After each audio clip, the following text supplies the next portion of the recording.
Imagine a world where you knew that you mattered and you belonged. The people cared about you because we were so darn good at listening to one another, no matter how different we are. That is what Sidewalk Talk is doing by putting listeners on sidewalks all over the world so that we can practice the art of connecting. Join me, founder and director Traci as I interview experts on the fine art of human connection and interview some of our volunteers who've been listening on the sidewalk and even some of the folks that we've listened to.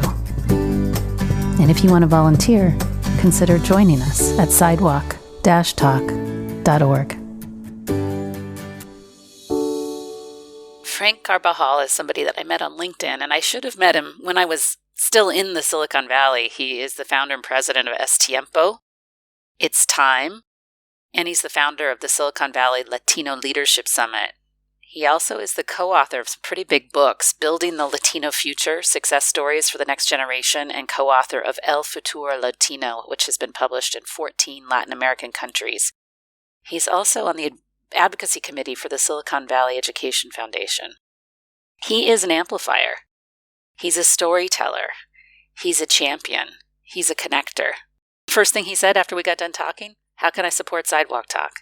And that's just who he is, and that's how he operates in the world, really amplifying folks that he thinks are doing good work, and specifically amplifying folks from marginalized communities to really sort of showcase the prowess of their skill set, to really champion their work, and to really teach us all how to listen to Latino members of our community. So I can't wait to bring you Frank. And a little side note, he's also won many parenting awards. He's won fathering awards. He's a dad of 3 daughters. So sit back and enjoy meeting Frank Carbajal.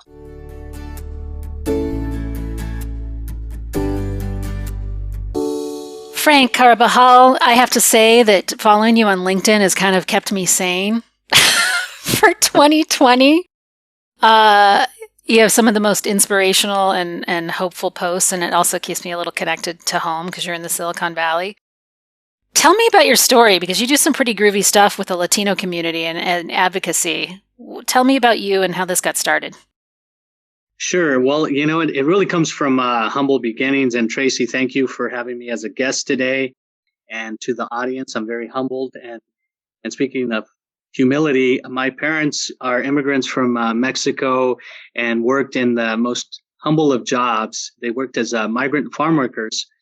And during that time in the 1960s, they resided in a place known as Imperial Valley, which lies about 25 miles north of the Mexicali border of Mexico.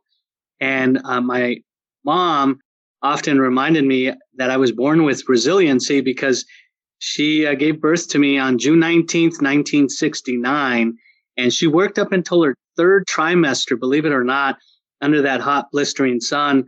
And so that's where I really drive with inspiration and resilience. And with my dad, he has both of them passed away a few years ago. My mom just last year. But what he had was what I called a skill to network. And in the early 70s, what we all know in the Latino community is, the kinship of padrinos and madrinas.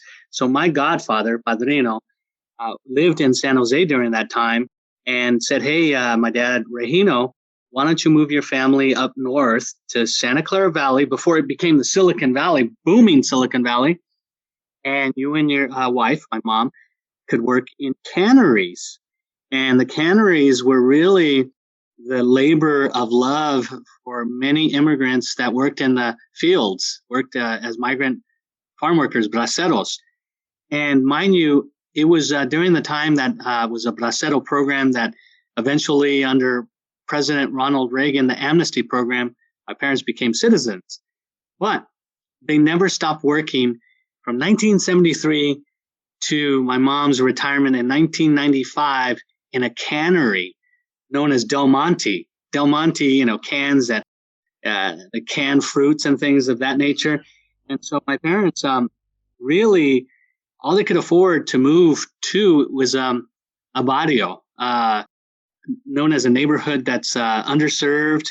And just today, President Biden had called for an executive action for equity. And so I was born and raised in a community where there was lack of equity, lack of equality.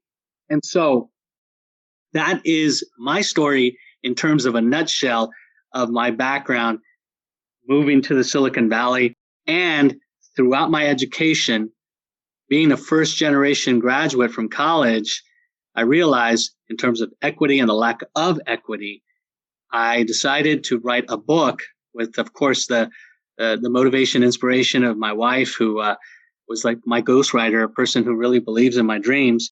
And I was published in 2008.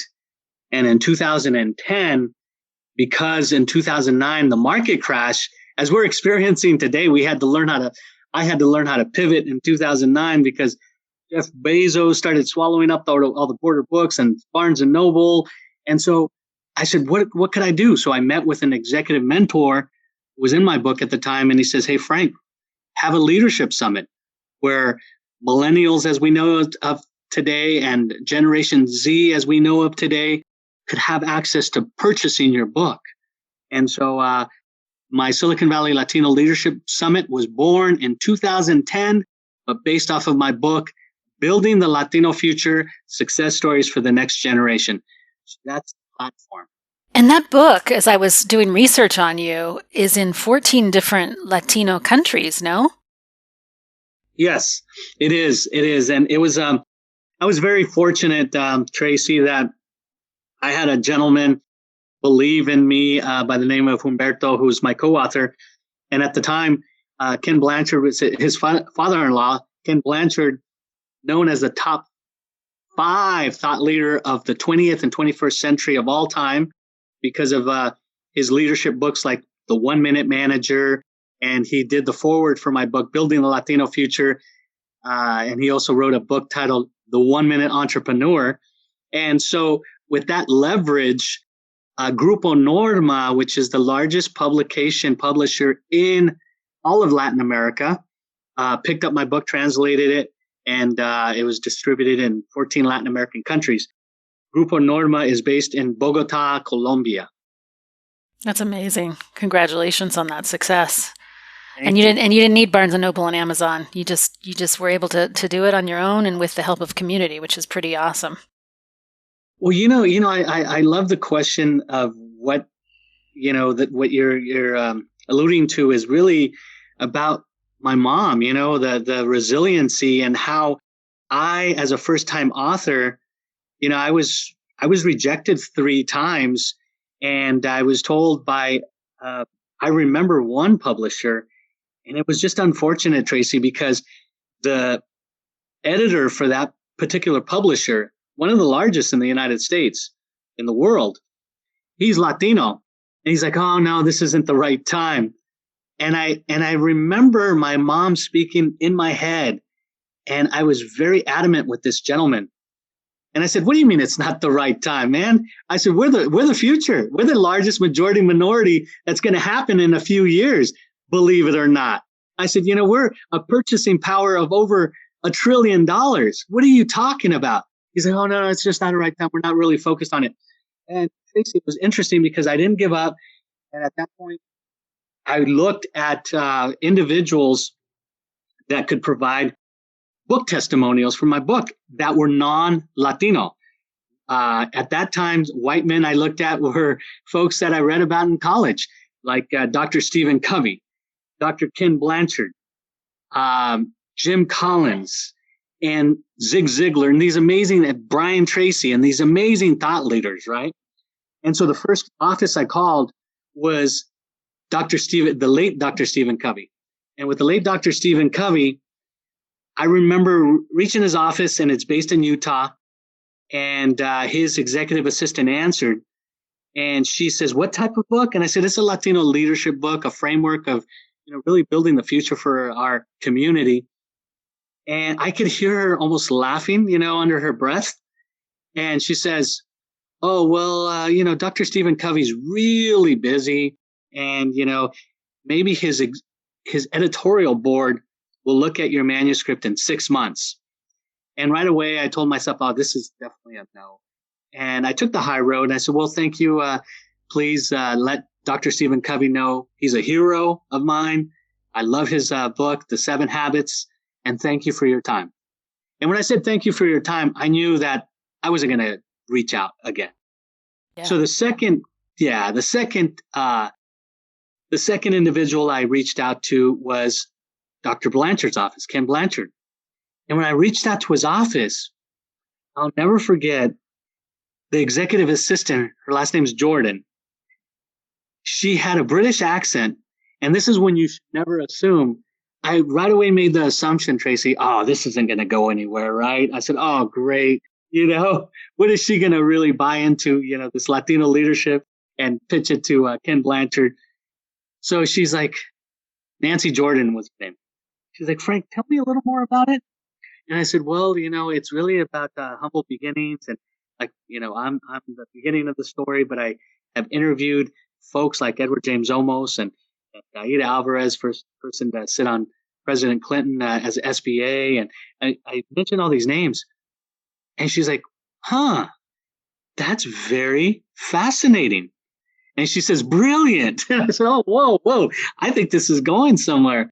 And she says, let me contact Humberto Medina, Dr. Blanchard's son-in-law. You could talk to Anna, his assistant, and see what happens. And I kid you not, that conversation from 1 minute of doubt turned into 20 minutes of hope. And she transferred me to Anna. And, things happen for a reason. I said, oh, great, right? I'm going to get it. When you start doubting yourself, that's the worst toxic feeling. And Anna picked up the phone.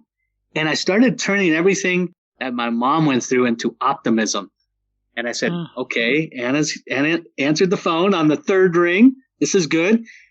And Anna connected me with Humberto at the time, Humberto Medina, Ken Blanchard's son-in-law.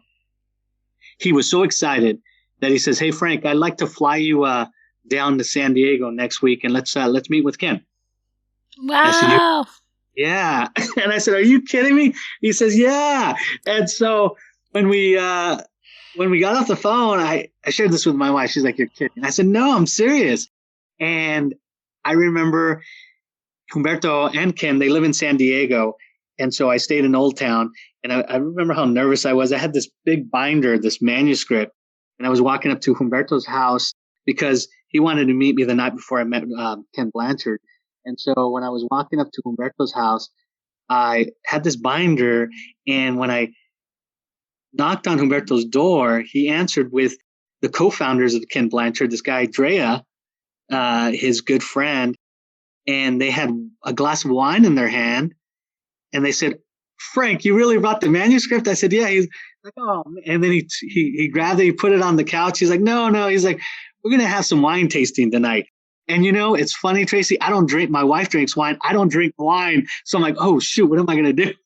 So, I like microbrews. So I'm more of a beer connoisseur. And so I said, you know what? I have to be upfront. And I said, well, I don't really drink wine. They're like, no. And I said, no. And Drea says, I like this guy. He's honest. That's what he said, right off the top. He's not a phony. And I said, wow. I said, get the man a micro beer. You have one, Berto. And so when, they had a couple of glasses of wine and after a beer, Drea, the co-founder of Blanchard's company, asked me a couple of questions. And I got the right question from him, which was about community. And you talk about community. And it really hit the motivation chord of inspiration, of passion, right? Mm-hmm. And when you're passionate, you can't fail when you're passionate. There's no failure in passion. And so Humberto looks at Drea. Drea looks at Humberto and he's like, Ken's going to like this guy. And so, yeah. And so the next day, Humberto picks me up and then we drive over to Ken's house. And I tell you, it was surreal because, you walk into someone's home and they usually have like a wall of fame of certain photos at family and then famous photos. And his photos were of him and John Wooden, the late great John Wooden, and and then Michael Jordan, and then my favorite Pope, John Paul II, and Mother Teresa. I'm like, oh my goodness. Yeah. And I felt the sprinkle of magic right away. And the nerves really came down because it felt authentic. It felt real. And sure enough, after that, when Ken and Humberto says, we're going to sign you under the Ken Blanchard management companies, I was guaranteed to pitch the fourth time to a publisher known as Wiley and Sons. The Wiley and Sons is huge. And with Wiley, they it was very interesting because the editor was this non-Latina, and her name was Emily Conway. And so she wasn't of Latino descent, and she took the most interest out of the previous three who were Latino. Can I, it's really interesting. I gotta point this out. Do you know, because there's something really fascinating about your story. So I'm loving the resilience and I'm loving the fist pumping, but I'm a woman, you're a man, and I am hearing how pivotal women have been through your story of this. We're talking about that first British secretary, Nancy Jordan, that then connected you to Anna, that then connected you to Ken, that then connected you to this editor to this female editor that's not even a Latina that took more interest. I'm just like, I'm sorry, I just have to do a little shout out for the ladies. Thank you. No, and yeah, shout out to the ladies. I mean, I have my wife, my three daughters, my 3 sisters, and I even have female cats. So you are in a sea of estrogen, I hear. No, but it's super, super cool. I want to fast forward to I want to really get a sense of the impact now that this book has had and how you're making a dent in really the divide in the Silicon Valley of opportunity and sort of where you are now. So fast forward, the book has landed, the baby has been birthed into the world, and how is it like making an impact in people's lives and in yours, for that matter? Well, I thank you for the great question, because I really reflect on just yesterday, from yesterday back 12 years ago. But, that's why I really want to write another book, because it, as I say, EsTiempo, it's time, my business. But just yesterday on LinkedIn, I had this dad who was an influencer send me a message, and it was a personal message on how he went to Amazon and just purchased my book for his 17-year-old son who's going to graduate from high school. But with the book, he says, is it okay when I receive it from Amazon if I mail it to you and if you put a personal note for my son, because he doesn't believe that I know you? And I'm like, oh man, that was just really, I was humbled by that, because I don't think of myself that way. I think of myself as one of those kids, like his son, or this gentleman that's the father of the son, that we have, Traci, a real battle, a uphill battle, even with, for example, the executive order that President Biden made today for the folks of color and even the Asian community he had mentioned. I just feel like in the Latino, the Latinx community, it's still a big challenge.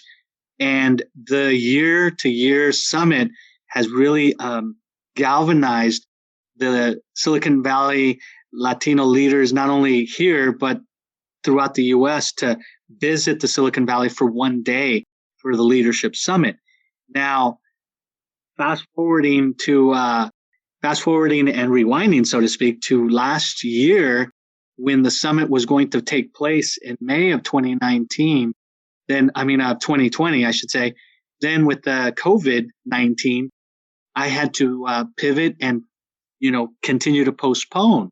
And we're still at a situation where I'm postponing the summit, because it's really best when it's a live experience where you really get to meet folks that you have had these these dreams. I say dreams of meeting, because I really made sure to bring quality folks together that really worked their tail off to be where they're at. And it was nothing given and nothing handed to them. It was worked toward and for. And so for me, it's the biggest compliment that I could receive is like that dad that called me or sent me a message, direct message on LinkedIn to say, hey, I'm telling my son that I know you. I just felt that was the biggest compliment, because that was my struggle as well. Being first generation, it really is a continuing fight. It's not something that we have to be complacent. We always have to continue to, with COVID-19, especially, as you know, Traci, because you lived here in the San Francisco Bay Area. If you go maybe 90 miles south of San Francisco, you have Salinas Valley, right? You have essential workers that are helping feed not only America, but the world, because that's a mecca. If people don't understand the mecca of picking, Gilroy is the garlic capital of the world. And then Salinas has, the city next to it, the town next to it, artichokes. It's just amazing how I never take things for granted. So looking at the tier systems, it really is important for me to help elevate those first generation high school students that are going to be first generation college graduates. Yeah. It's really day to day, and really working day to day to making sure, as you see in my post, elevating 365 Latina and Latino leaders daily. Yep. I can't help but get a little sad, though, at something you just did when you spoke. You had to really make a claim and say, these are hard workers. Yes. And I could almost hear the way that you're trying to combat rhetoric. Yes. And having been somebody who literally paid my way through college, working in restaurants, I know this because I worked with Latina immigrants Yes. all through paying my way through college and restaurants. And there's just this way in which I hate that you have to somehow justify, right, that we're not here taking things from people. That's exactly it. Exactly it. I remember, my dad and mom, if they, especially my mom, if they felt that they were going to have to take anything from the government, for example, my mom rather have not. She, as you saw, in the restaurant industry, it's also in the hospitalities management industry, where my mom would clean rooms or, clean tables just to make sure that there was food on the table. And I think you're right. It really is a voice that we hear, and the common thread among many of the Latino community members that have that struggle. So you're absolutely right. And thank you for pointing that out, because for me, it really keeps me grounded and understanding that, we have so many essential workers right now that have been impacted by COVID-19. So we're all complaining about being in our cozy homes, having to do Zoom meetings, and then we've got other members of our community busting their buns to get us food on the table. And yet we inadvertently may make discriminatory comments about them, which is what, I just want to shout out loud that those comments are not reality, So thanks for kind of highlighting that in a way. Oh, you're absolutely right. I know. Thank you. And I really agree with you so much that we have to also look at, folks of social media messaging. And if they're tooting their horn during this time in terms of, selfish reasons, then they have to do some self-reflections and look at folks in need. And you're absolutely right. One thing I feel most pressing is to, as you probably saw in my post, is migrant farm workers that, weren't being at first provided with masks, and now they are. But secondly, vaccinations. It really is about mobilizing and getting Spanish-speaking folks to help, explain the vaccine, that it comes in 2 doses, one and then the second, because I think of my parents when I see the migrant farm working community, and that's how my parents, made their success. And you're absolutely right what you said about words and framing matters, because there are so many folks that would be patronizing for looking at the migrant community and saying things that are patronizing.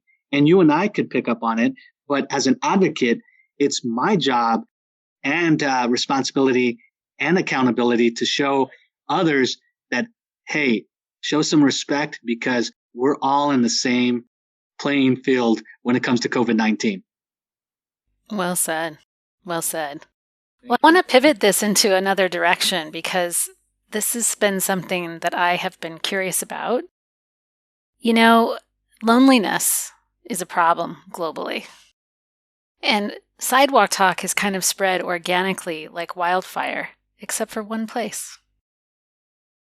In Latin America. And I have this fantasy that it's not just because we don't have our stuff localized, because we have chapters in Brazil and in European Spanish-speaking countries. But tell me about community that is there a different organizing principle?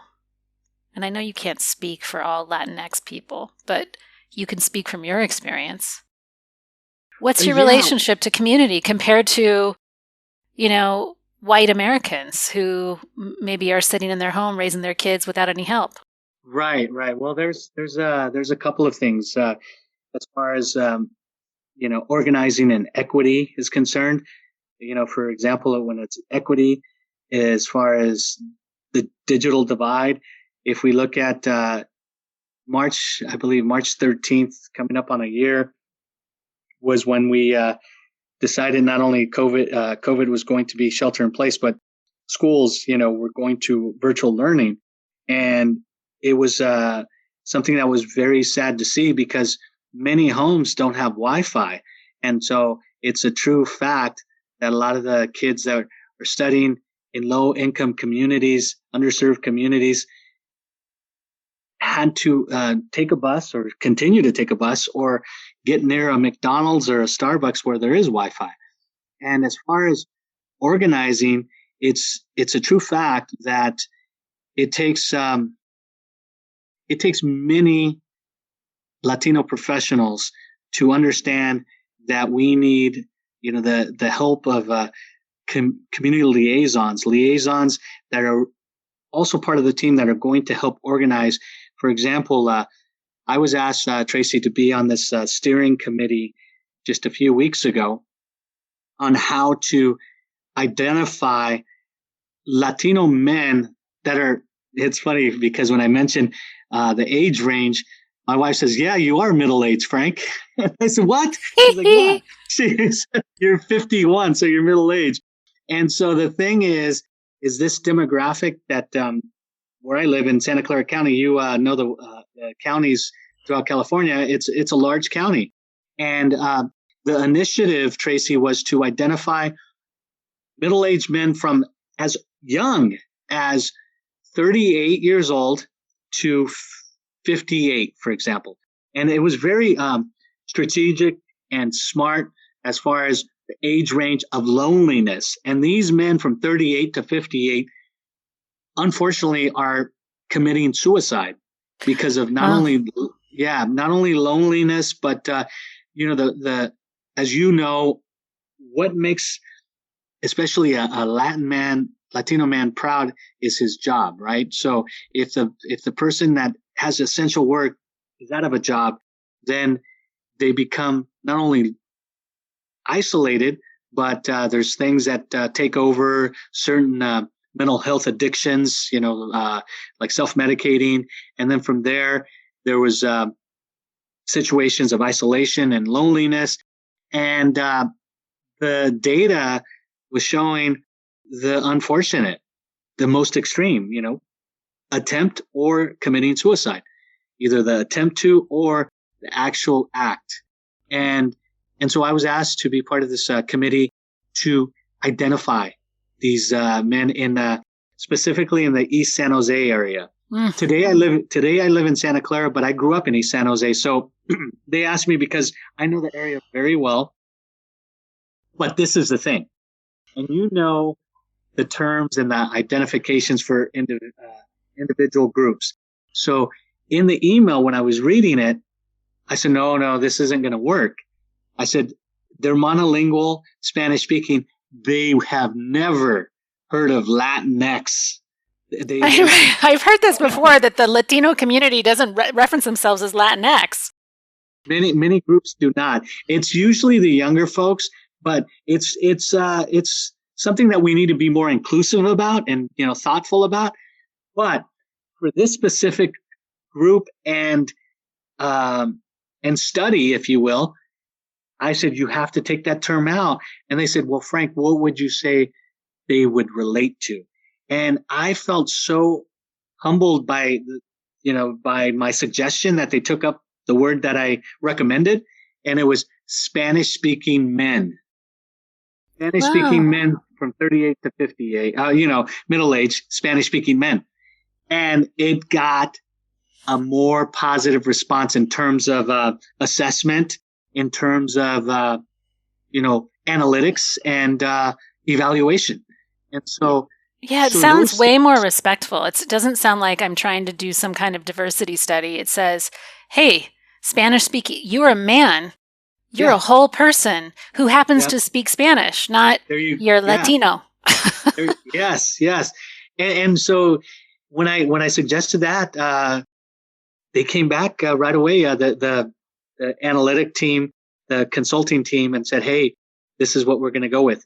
And so they have gone with the survey.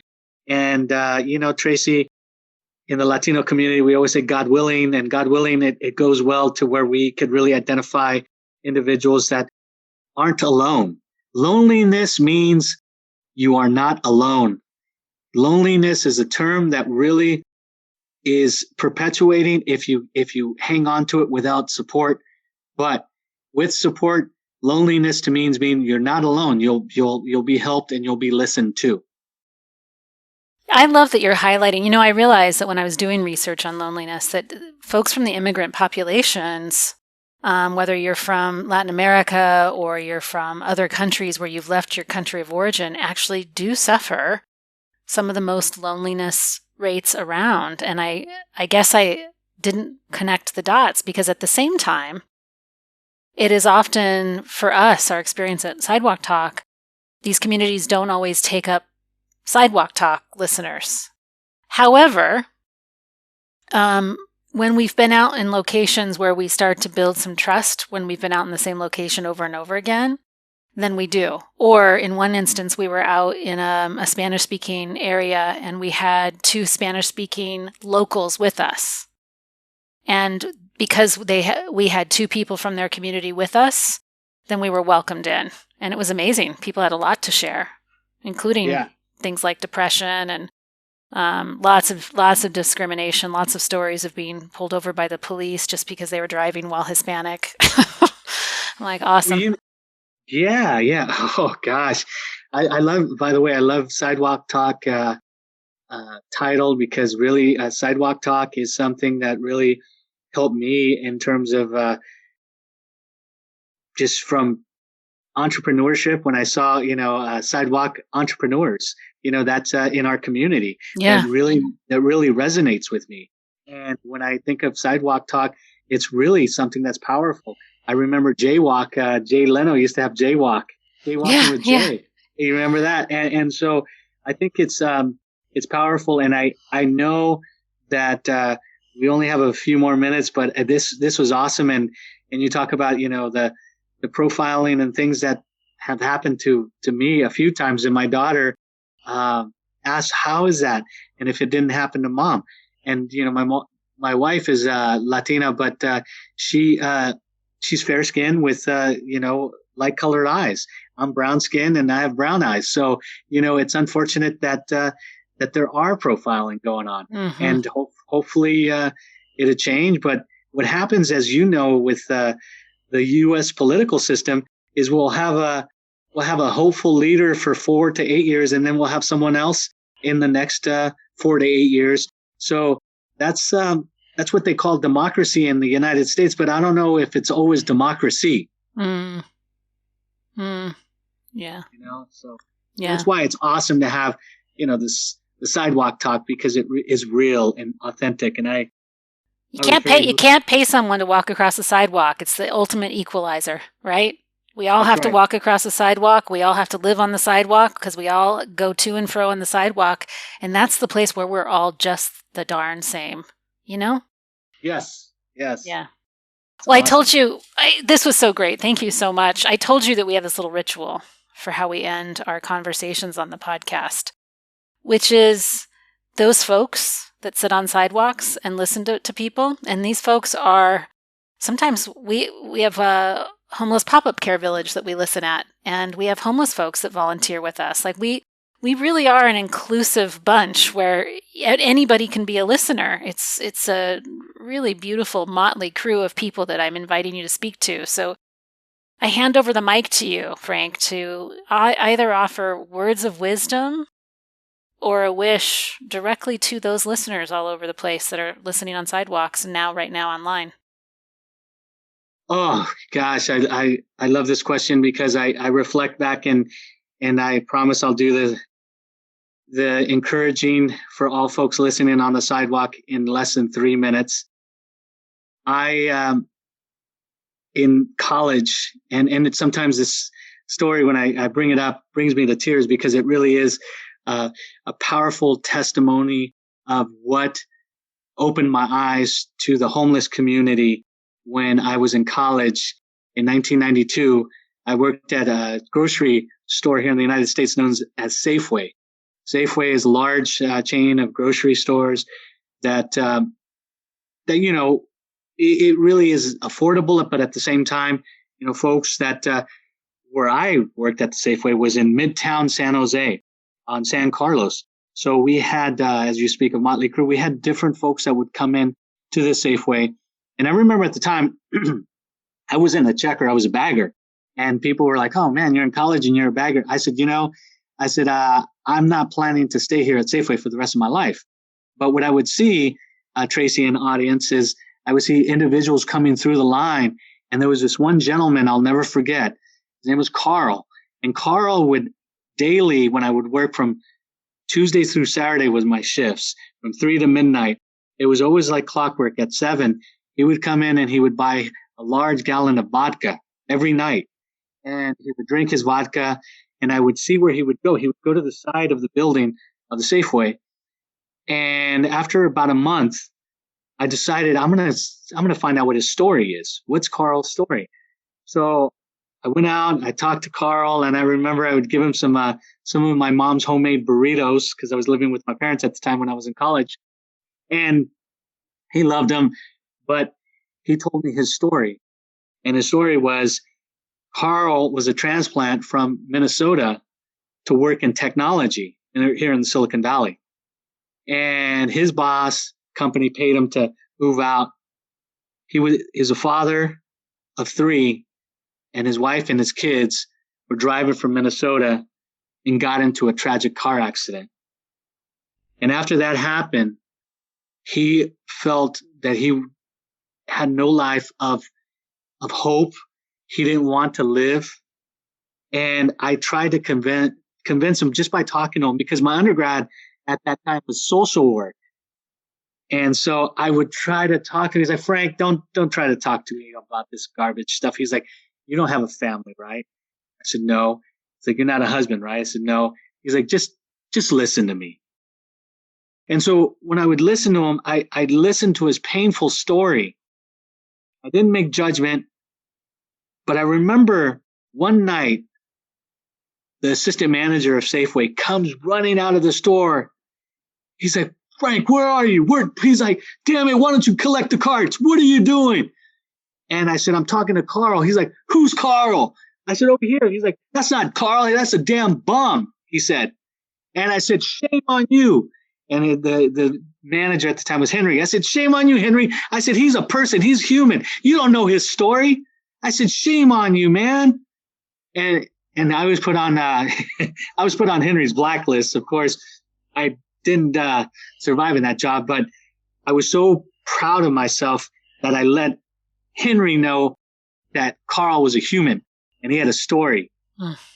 And with Carl, this is where I get choked up. A couple of weeks later, he was found dead at the dumpster where he would drink. And I went back there. I remember I paid my respects. I'm Catholic, so I did a prayer. I paid my respects. And then I was taking my lunch break. So, it was later. I worked a later shift, but they call it a lunch break. So I looked at Henry and I just nodded my head. It's like, shame on you. Shame on you.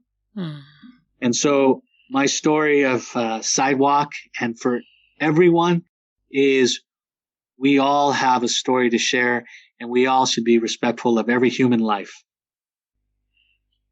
Dang, that might have been the best completion.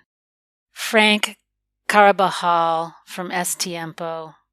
What a privilege. Thank you for being here. Thank you. And I'm so glad that, you have a podcast that shares with everyone that has this time to listen, especially under, these uncertain times. And it's about hope and it's about inspiration.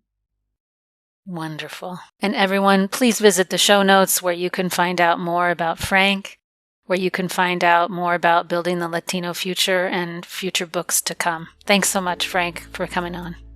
Thank you, Traci. It was an honor. Thank you for being here and listening to this episode of the Sidewalk Talk podcast. If you like what you heard, tell your friends, tell your family, like and comment on the podcast publisher that you're listening from, and subscribe. This will help us get the word out about changing our culture to one of connection.